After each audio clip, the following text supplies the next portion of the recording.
اعوذ باللہ من الشیطان الرجیم، بسم اللہ الرحمن الرحیم۔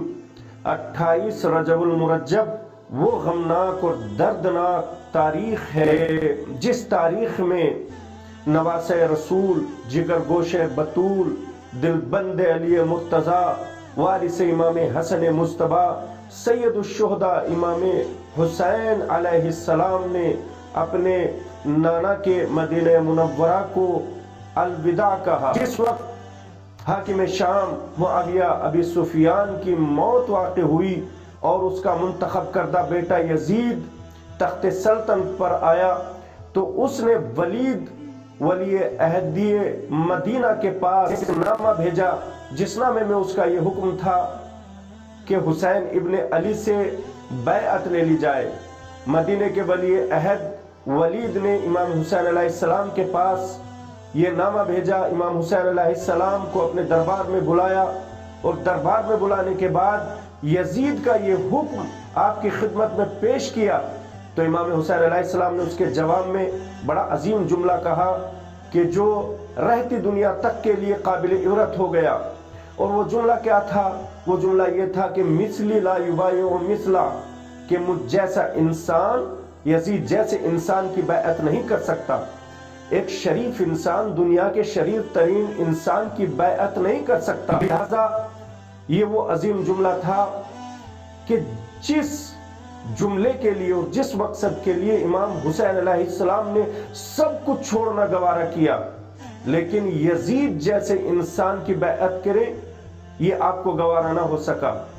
آپ کو یہ گوارا ہوا کہ نانا کے مرقد مطہر کو چھوڑ دیں، اپنی عزیز ماں، اپنی عزیز بھائی امام حسن مجتبیٰ کے مرقد مطہر کو الوداع کہیں۔ سب کچھ گوارا تھا لیکن یہ گوارا نہیں تھا کہ یزید جیسے انسان کی بیعت کر سکے۔ اور اس بات سے ہمیں بہت سبق ملتے ہیں، بہت سی عبرتیں ملتی ہیں۔ جہاں بہت سی عبرتیں ملتی ہیں وہاں یہ بھی ہے کہ انسان کو اپنا دین کبھی بھی کسی ظالم و جابر حاکم کے تابع نہیں بنانا چاہیے، بلکہ ہر ظالم و جابر حاکم سے اپنے دین کو آزاد رکھنا چاہیے۔